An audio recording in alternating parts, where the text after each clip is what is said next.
जय श्री राम सभी को। देखें, मैं पहली बार वीडियो बना रहा हूँ, है ना। होप आपको अच्छी लगेगी। चलें स्टार्ट करते हैं डायरेक्टली। चैप्टर नंबर 1 है accounting for partnership from fundamental. Actually में आपने 11th में पढ़ा होगा पार्टनरशिप क्या होता है। 11th में जो था थियोरेटिकल पार्ट था बिजनेस स्टडीज़ में, ठीक है। 12th में आ जाता है ये न्यूमेरिकल पार्ट। अब इसमें हमें क्या करना है, देखें पार्टनरशिप तो सबको पता है कि जब दो पर्सन किसी काम को करने के लिए राजी होते हैं कि हाँ हम मिलकर के काम कर लेंगे और प्रॉफिट भी बांटेंगे, तो उसको पार्टनरशिप कहते हैं। मतलब जब दो पर्सन आपस में एग्री होते हैं किसी बिजनेस को करने के लिए फॉर अर्निंग प्रॉफिट, तो उसको हम लोग कहते हैं पार्टनरशिप। देखिए पार्टनरशिप में थोड़ी सी प्रॉब्लम है। 11th में जब हमने अकाउंटिंग पढ़ी थी उसमें फाइनेंशियल स्टेटमेंट पढ़े होंगे हमने, है ना। तो फाइनेंशियल स्टेटमेंट में क्या होता था कि एक ही ओनर होता था। हमने 11th में जो भी अकाउंटिंग पढ़ी है वो सोल प्रोप्राइटरशिप की पढ़ी है। सोल प्रोप्राइटरशिप में क्या होता है मैं आपको बता दूं, एक ही पर्सन ओनर होता है और वही पर्सन क्या करता है, सारे फर्म के प्रॉफिट एंड लॉसेस को डिस्ट्रीब्यूट करता है।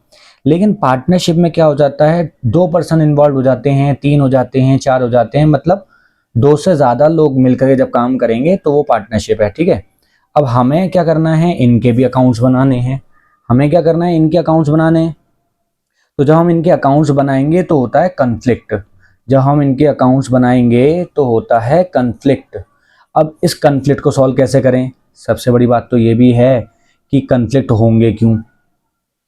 दो पार्टनर हैं, मान करके चलिए ए और बी दो पार्टनर हैं, ठीक है। ए और बी क्या हो गए, मेरे दो पार्टनर हो गए। अब हुआ ये कि इसने बिजनेस, दोनों ने मिलकर के बिजनेस स्टार्ट किया।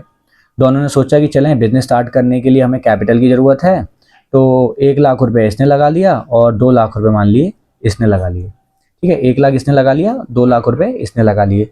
अब हुआ क्या कि 1 साल खत्म हो गया और उन्होंने प्रॉफिट डिस्ट्रीब्यूट करने का सोचा। मान के चलिए इनकी फर्म में आफ्टर 1 ईयर जो प्रॉफिट हुआ है वो हो गया आपका, मान लीजिए 1 लाख रुपए का। अब 1 लाख रुपए का इनको आफ्टर 1 ईयर प्रॉफिट हुआ। अब इन दोनों ने क्या सोचा, देखो ए है अपने बारे में सोचेगा, बी अपने बारे में सोचेगा। ए क्या सोचेगा, मुझे प्रॉफिट में ज़्यादा हिस्सा मिल जाए। बी क्या सोचेगा, मुझे प्रॉफिट में ज़्यादा हिस्सा मिल जाए। अब कन्फ्लिक्ट ये है कि किसको कितना मिले।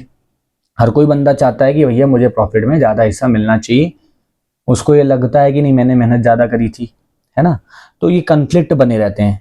अब ये कन्फ्लिक्ट बने रहते हैं तो उस कन्फ्लिक्ट को हमें सॉल्व करना पड़ेगा।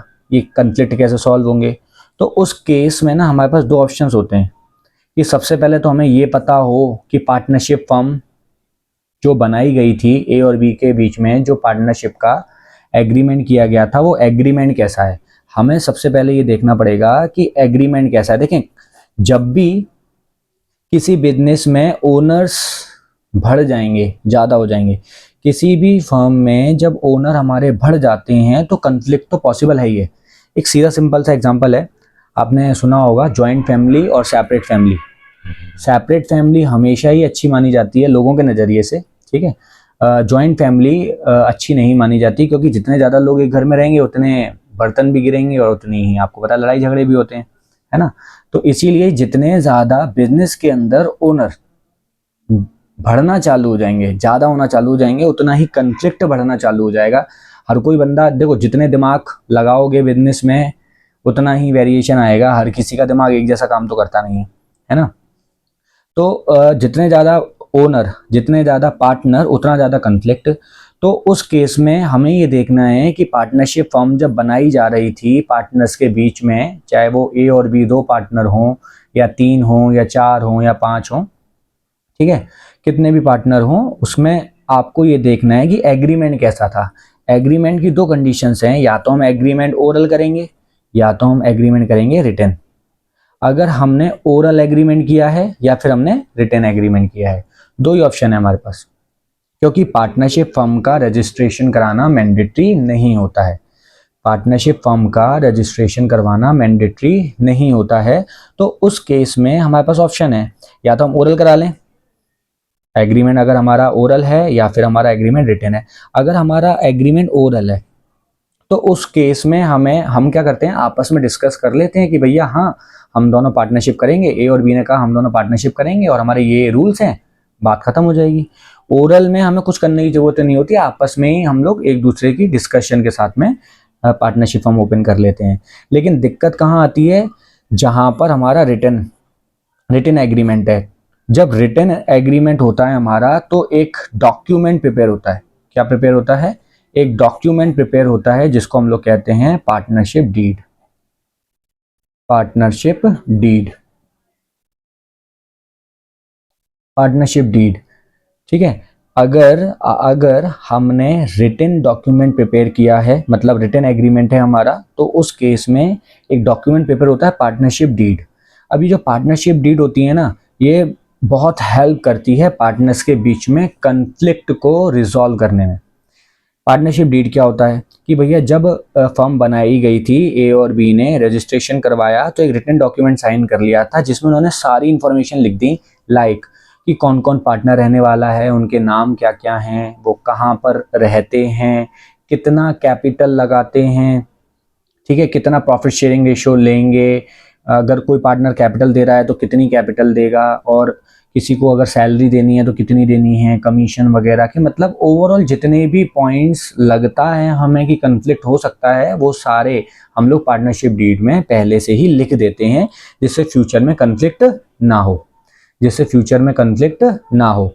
तो देखें, ओरल है तो कन्फ्लिक्ट के चांसेस हैं। अगर ओरल एग्रीमेंट है तो कन्फ्लिक्ट के क्या हैं, चांसेस हैं, कन्फ्लिक्ट के चांसेस हैं, कन्फ्लिक्ट के चांसेस हैं। लेकिन अगर रिटन एग्रीमेंट है तो कन्फ्लिक्ट नहीं हो सकता, क्योंकि आपने पहले से ही कन्फ्लिक्ट के अगेंस्ट में डीड बना रखी है, ठीक है, डीड बना रखी है।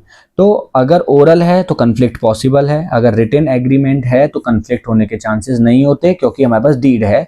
अब इस डीड में सब कुछ लिखा होता है कि हमें कौन सी चीज़ कैसे डिस्ट्रीब्यूट करनी है, ठीक है, किसको क्या क्या किस किस चीज़ में हिस्सा मिलेगा, ठीक है। अब इतना तो हमें समझ में आ गया कि एग्रीमेंट के ऊपर निर्भर करता है कि आगे हमें सॉल्यूशन कैसे करना है। ओरल के केस में कन्फ्लिक्ट रेज होगा, रिटन के केस में कन्फ्लिक्ट रेज नहीं होगा। अब अगर डीड है, पार्टनरशिप डीड है, तो उसके अंदर जो प्रोविजन लिखे हैं हम उसके हिसाब से ट्रीटमेंट करेंगे। लेकिन अगर रिटन एग्रीमेंट है, रिटन एग्रीमेंट है तो डीड बनी होगी पक्का पक्का। अब डीड बनी होगी पक्का पक्का, तो डीड में जो लिखा है हम उस हिसाब से सॉल्यूशन करेंगे। लेकिन अगर ओरल एग्रीमेंट है तो कन्फ्लिक्ट पॉसिबल है। अगर कन्फ्लिक्ट होगा तब क्या करेंगे? अब पता चला ए ने बी को कहा कि भैया मैंने कैपिटल ज़्यादा लगाई है, मुझे आप इंटरेस्ट दो ज़्यादा अमाउंट से। बी नाराज़ हो जाएगा, मैं क्यों दूं, नहीं दे रहा। तो बी ने कहा नहीं दे रहा, ए कह रहा है कि नहीं मुझे तो चाहिए। अब लड़ते रहो। हुआ क्या इन दी एंड, बी ने ए का सिर फाड़ दिया, ए ने बी का सिर फाड़ दिया, पुलिस केस हो गया, पुलिस उठा के ले गई। अब क्या होगा भैया, कन्फ्लिक्ट तो हो गया। ए ने कहा मुझे इंटरेस्ट दो मेरी कैपिटल पे, क्योंकि मैंने ज़्यादा कैपिटल लगाई हुई है। लेकिन बी क्या कहता है, ना मैं तो नहीं देता भैया। तो लड़ाई झगड़े हो गए। अब लड़ाई झगड़े हो गए तो पुलिस केस भी होगा, पुलिस ले गई उठा करके। अब क्या होगा, पुलिस को बताया इन्होंने दोनों ने कि भैया ऐसे ऐसे बात थी, ऐसे ऐसे हमने लड़ाई झगड़े कर लिए। तो जो कानून है वो डिसीजन किस बिहाफ पर सुनाएगा, कानून जो है वो डिसीजन किस बिहाफ पर सुनाएगा, उसके कुछ रूल्स रेगुलेशन होते हैं, मैं आपको बताता हूँ। देखें, अगर रिटन डॉक्यूमेंट है, रिटन एग्रीमेंट है, डॉक्यूमेंट आपने प्रिपेयर किया हुआ है पार्टनरशिप डीड, तो कन्फ्लिक्ट होने के कोई चांसेस नहीं है। कन्फ्लिक्ट ओरल के केस में होता है। तो मैं आपको बताता हूँ कन्फ्लिक्ट क्या होगा, है ना। अगर कोई कन्फ्लिक्ट हुआ भी तो आप उसको सॉर्ट आउट कैसे करेंगे, उसके क्या क्या रूल्स हैं और कौन से एक्ट में लिखे हुए हैं वो मैं आपको बताता हूँ। एक पार्टनरशिप एक्ट है, Indian partnership act, Indian partnership act 1932। ये हमारे इंडिया के अंदर एप्लीकेबल है। पार्टनरशिप फर्म जब भी होगी, हमारी पार्टनरशिप फर्म जब भी होगी, तो उसमें अगर रिटन डॉक्यूमेंट नहीं है हमारे पास, पार्टनरशिप डीड नहीं है और ओरल एग्रीमेंट है, तो partnership deed Indian partnership act में जो प्रोविजन है वो एप्लीकेबल होते हैं कि अगर कन्फ्लिक्ट हुआ तो उनसे बचा जा सकता है। तो मैं आपको बताता हूँ कौन कौन से रूल एप्लीकेबल होंगे। Rules applicable, rules applicable in the absence of partnership deed. ठीक है, कौन कौन से रूल एप्लीकेबल होंगे? Rules applicable in the absence of partnership deed.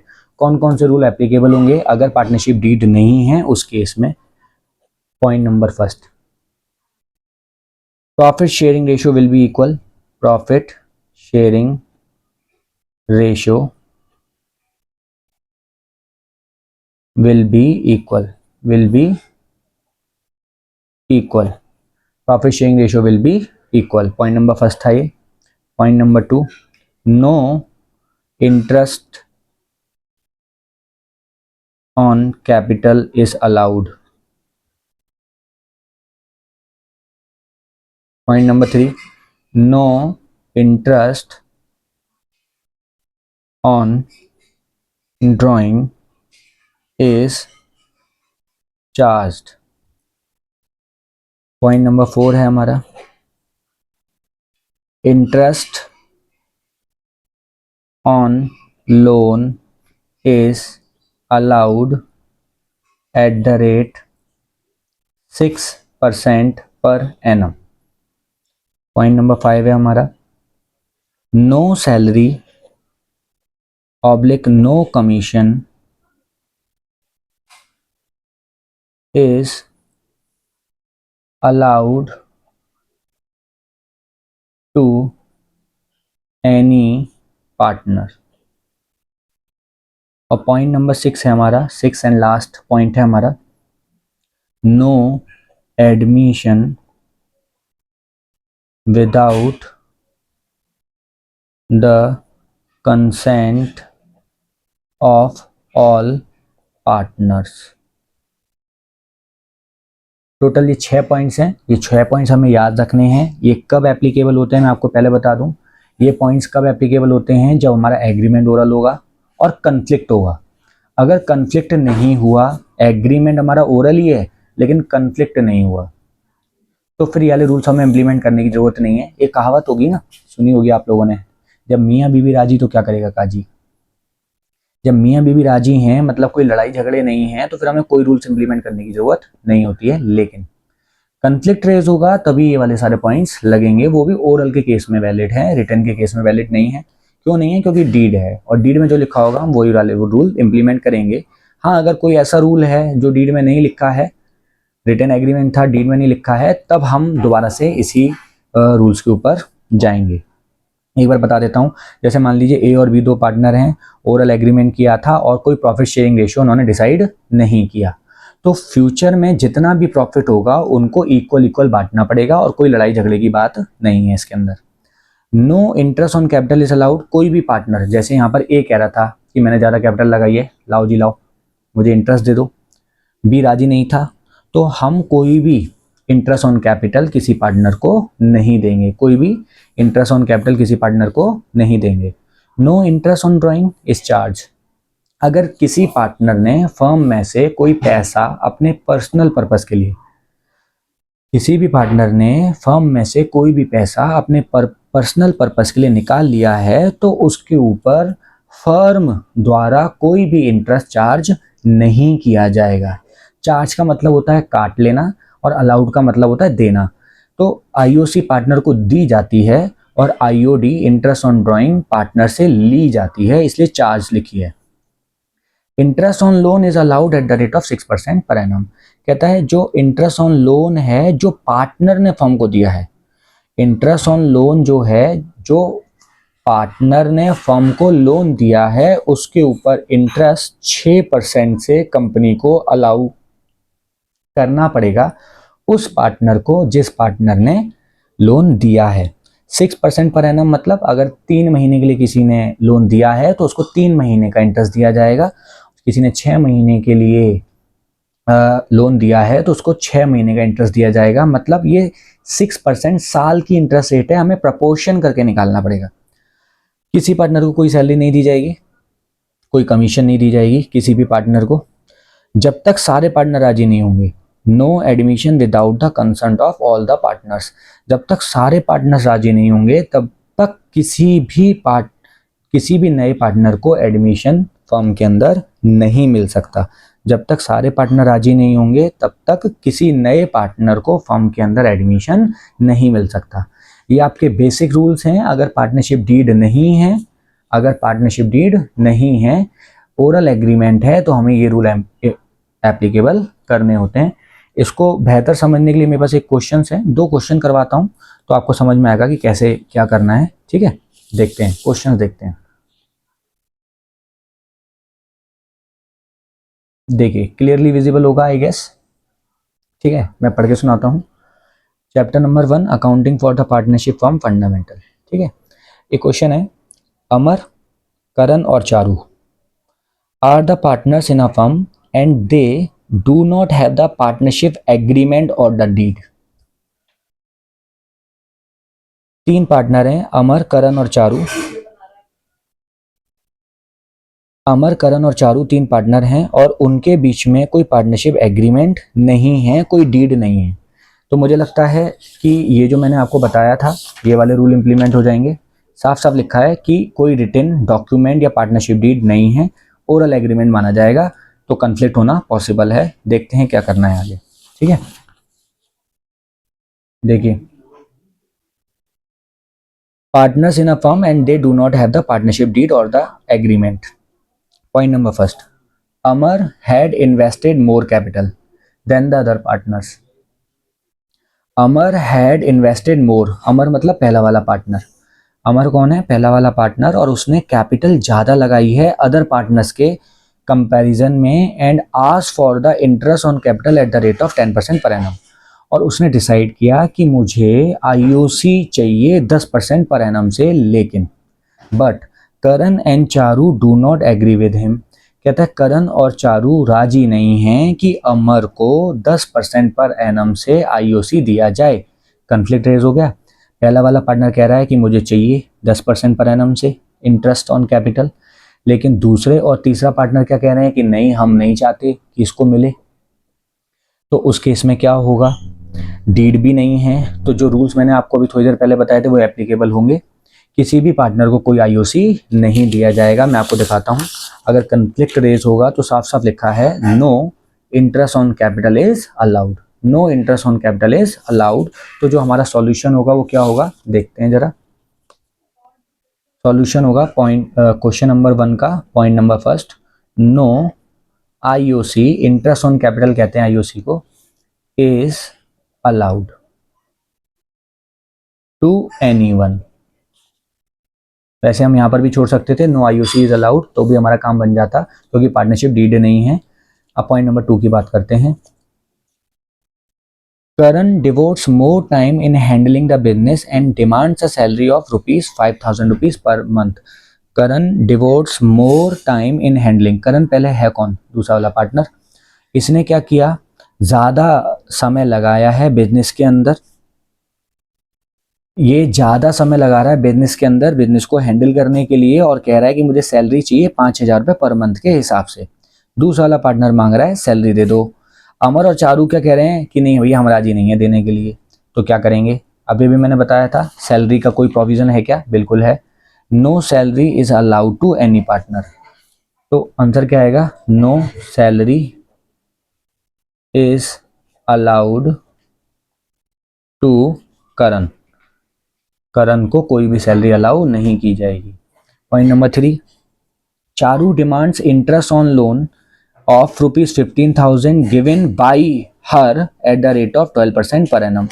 Charu कह रही है कि मुझे इंटरेस्ट दे दो, मैंने लोन दिया था फर्म को 50,000 रुपये का, उसके ऊपर 12% पर एनम से मुझे इंटरेस्ट दे दो। नहीं भैया, 12% से नहीं दे पाएंगे, गरीब है हमारी कंपनी, बहुत ज़्यादा घाटे में जा रही है। ठीक है तो 12% से नहीं दे पाएंगे क्योंकि डीड नहीं है आपके पास। रूल्स में क्या लिखा था? Interest on loan is allowed at the rate of 6% per annum. हम इंटरेस्ट ऑन लोन अलाउ करेंगे केवल और केवल 6% पर एनम से, ना कि 12% से। कोई कितना भी कहता रहे 12% दे दो, 15% दे दो, 20% दे दो, हम नहीं देने वाले। हम तो अपनी मर्जी चलाएंगे, 6% से देंगे क्योंकि आपके पास रिटन एग्रीमेंट नहीं है। ठीक है, तो क्या हो जाएगा इस केस में? Interest on loan is allowed 6% per annum. अब इंटरेस्ट कितना होगा मैं आपको वो भी निकाल के दिखा देता हूँ। 50,000 का 6%, 50,000 का 6%, ये हमें निकालना है। 2 जीरो से 2 जीरो कैंसिल आउट हो जाएंगे। 5 6 जा 30, 3,000 रुपीज़ हमारा क्या आ जाएगा, इंटरेस्ट। अब पॉइंट नंबर 4 क्या कहता है, Amar withdraws 10,000 from the firm for his personal use. Personal use को कहते हैं ड्राइंग। कहता है अमर जो पहला वाला पार्टनर था उसने 10,000 रुपये बिजनेस में से निकाले हैं। चारू और करण दोनों खड़े हो गए, भैया लाओ भाई लाओ, डिमांड करने लग गए, इंटरेस्ट ऑन ड्राइंग लेंगे भैया, चार्ज करेंगे हम उससे 10% पर एनम से, जिसमें अमर को ऑब्जेक्शन है। अमर टू विच अमर ऑब्जेक्ट्स, अमर को ऑब्जेक्शन है। अमर ने कहा भैया 1 मिनट, जब मैंने तुमसे आईओसी मांगा तुमने मुझे आईओसी नहीं दिया। जब मैं अगर मैंने फर्म में से कोई ड्राइंग किया है तो फिर आप मुझसे चार्ज क्यों कर रहे हो आईओडी। तो दो पार्टनर्स ने कहा कि इसे चार्ज करो, करण और चारू ने कहा कि इसे आईओडी चार्ज करो, लेकिन अमर कह रहा है कि नहीं भैया मैं तो नहीं दूंगा। अब आप बताओ क्या करेंगे। साफ साफ लिखा था रूल के अंदर, no interest on drawing is charge. तो हमारा आंसर हो जाएगा no IOD is charge from Amar. हम अमर से कोई भी आईओडी चार्ज नहीं करेंगे। अब 5 वाले पॉइंट की बात करते हैं। Profit for the year before the above claims was 48,000। Profit before the above claims was 48,000 rupees. Amar demands profit to be distributed in the capital ratio. कहता है फर्म में प्रॉफिट हुआ 48,000 का, पहला वाला पार्टनर अमर कह रहा है कि भैया कैपिटल रेशियो में बांट दो। पता है अमर ने ऐसा क्यों कहा, क्योंकि पहले वाले पॉइंट में लिखा था कि अमर चिल्ला चिल्ला करके ये बात कह रहा है कि मैंने ज़्यादा कैपिटल लगाई है। मैंने यही बात बताई थी आपको, हर कोई पर्सन ये चाहेगा कि मुझे ज़्यादा पैसा मिले, ज़्यादा पैसा मिले। तो उस केस में कन्फ्लिक्ट होते हैं। जैसे यहाँ पर उसने कन्फ्लिक्ट रेस कर भी दिया कि मैं चाहता हूँ कि हमारी कैपिटल के रेशियो में हमें प्रॉफिट बांटा जाए। वो इसीलिए क्योंकि उसने कैपिटल ज़्यादा लगाई थी, वो पहले पॉइंट में ही कह रहा था। तो क्या हम ऐसा करेंगे, बिल्कुल नहीं। अगर पार्टनरशिप डीड नहीं है तो प्रॉफिट शेयरिंग रेशियो क्या रहेगा हमारा, इक्वल रहेगा। तीनों पार्टनर्स को बराबर बराबर प्रॉफिट में हिस्सा दिया जाएगा। मैं आपको बताता हूँ कैसे। देखें, प्रॉफिट था कंपनी के अंदर 48,000, इसमें से अगर हम माइनस कर देंगे IOL इंटरेस्ट ऑन लोन जो हमने 3,000 रुपये दिए थे, क्योंकि यहाँ पर कह रहा है ना अबव क्लेम्स, अबव क्लेम को कंसीडर करने से पहले का जो हमारा प्रॉफिट है, अबव क्लेम से पहले का जो हमारा प्रॉफिट है वो 48,000 है। तो जो IOL है इंटरेस्ट ऑन लोन, ये हमें अलाउ करना होता है मैंडेटरी बेसिस पे। क्यों करना होता है ये मैं आपको बाद में बताऊंगा। अभी IOL माइनस कर देते हैं इसमें से 3,000 रुपये। तो अब हमारे पास रह गया प्रॉफिट 45,000 का। इसको हम लोग तीनों पार्टनर्स में इक्वल बांट देंगे। कैसे बांट देंगे, इक्वल बांट देंगे। तो आंसर क्या आएगा मैं आपको बताता हूँ। तीनों पार्टनर्स को अगर हम बांटेंगे तो 15,000 पहले वाले के पास आएगा, 15,000 दूसरे वाले के पास और 15,000 तीसरे वाले के पास। अमर के पास भी 15, करण के पास भी 15 और चारू के पास भी 15,000 रुपये प्रॉफिट का हिस्सा आएगा। ठीक है, अब आते हैं हम पॉइंट नंबर 6 पर। पॉइंट नंबर 6 क्या कह रहा है, Karan wants to introduce his son Inder as a partner, Charu objects to his proposal. कहता है करण कह रहा है कि मैं अपने बेटे इंदर को पार्टनरशिप फर्म में एडमिशन देना चाहता हूं, लेकिन Charu objects to his proposal. Charu ने मना कर दिया, भैया मैं राजी नहीं हूं, मैं राजी नहीं हूं। करण ने कहा मैं अपने बेटे इंदर को एडमिट करना चाहता हूं पार्टनरशिप के अंदर, लेकिन चारू ने कहा ना बाबा ना, सॉरी मैं राजी नहीं हूं। तो क्या करेंगे, Inder will not be admitted, Inder will not be admitted into partnership। Reason कि जब तक सारे पार्टनर राजी नहीं होंगे into the partnership firm, Inder will not be admitted into the partnership firm. क्यों नहीं एडमिट हो सकता, क्योंकि जब तक सारे पार्टनर राजी नहीं होंगे तब तक कोई नया पार्टनर एडमिट नहीं हो सकता। No admission without the consent of all partners. ठीक है, तो ये रूल हमें याद रखने पड़ेंगे। ये क्वेश्चन खत्म हो गया। एक क्वेश्चन और करते हैं जल्दी से, क्योंकि वीडियो बहुत लेंथी हो गई है। अब देखें क्वेश्चन नंबर 2 है हमारा, हैरी एंड गैरी दो पार्टनर हैं, they do not have the partnership deed but had agreed on a following, partnership deed नहीं है लेकिन ओरली उन्होंने डिसाइड किया कि हमें क्या क्या करना है। सैलरी देनी है हैरी को 10,000 रुपये पर मंथ के हिसाब से। गैरी ने कहा कमीशन लूंगा मैं 10% on net profit. Interest to be charge on the drawing at the rate of 10% per annum, किसी पार्टनर ने अगर ड्राइंग करी है तो इंटरेस्ट लिया जाएगा उससे 10% पर एनम से। और partners can not admitted unless both the partner are agreed, कहता है जब तक दोनों पार्टनर राजी नहीं होंगे तब तक किसी नए पार्टनर को एडमिशन नहीं दिया जाएगा। ठीक है। How will be the following dispute between the Harry and Gary resolved. Gary demand salary in lieu of the commission equals to the salary of the Harry. Gary कह रहा है कि भैया मुझे सैलरी दे दो, demand salary in lieu of the commission. Gary ने कहा कि मुझे सैलरी दे दो, कमीशन नहीं चाहिए, जैसे आप हैरी को दे रहे हो। गैरी ने कहा कि मुझे सैलरी दे दो कमीशन के बदले में, जैसे आप हैरी को दे रहे हो। दे सकते हैं क्या? नहीं, पॉसिबल ही नहीं है क्योंकि वो राजी नहीं है ना। तो क्या ये स्टेटमेंट वैलिड है? क्या ये स्टेटमेंट वैलिड है? तो गैरी को सैलरी नहीं दी जाएगी। Gary Gary will not get salary. Gary का प्रोविज़न था कि उसको कमीशन देनी है, लेकिन गैरी कह रहा है कि भैया मुझे कमीशन मत दो, सैलरी दे दो, जैसे हैरी को दे रहे थे, तो उसको नहीं मिलेगा। ठीक है। पॉइंट नंबर 2 देखते हैं। Harry demands that his son Sherry be admitted as a partner for the 25% share to be given out of his share of the profit. Harry ने कहा कि भैया मैं अपने बेटे को शेरी को एडमिट करना चाहता हूँ 25% शेयर के लिए, to be given out of his share of the profit, जो कि वो अपने खुद के हिस्से में से दे देगा, उसको कोई दिक्कत नहीं है। Gary does not agree to the Sherry's admission as partner, लेकिन जो दूसरा वाला पार्टनर है जो गैरी है वो राजी नहीं है, तो क्या एडमिशन दिया जाएगा? No admission, no admission is allowed, कोई भी एडमिशन अलाउ नहीं किया जाएगा। बस ये सॉल्यूशन है। तो हमें बस ये पॉइंट्स याद रखने हैं और हमारा काम बन जाएगा। ये 6 पॉइंट्स आपको याद होने चाहिए, तो बेसिक क्वेश्चंस आप आसानी से सॉल्व कर सकते हैं। ये बेसिक क्वेश्चंस था। आगे का रूल जो होगा नेक्स्ट टर्न पे मैं आपको बताऊंगा नेक्स्ट वीडियो में। ओके, आज के लिए इतना ही। जय श्री राम।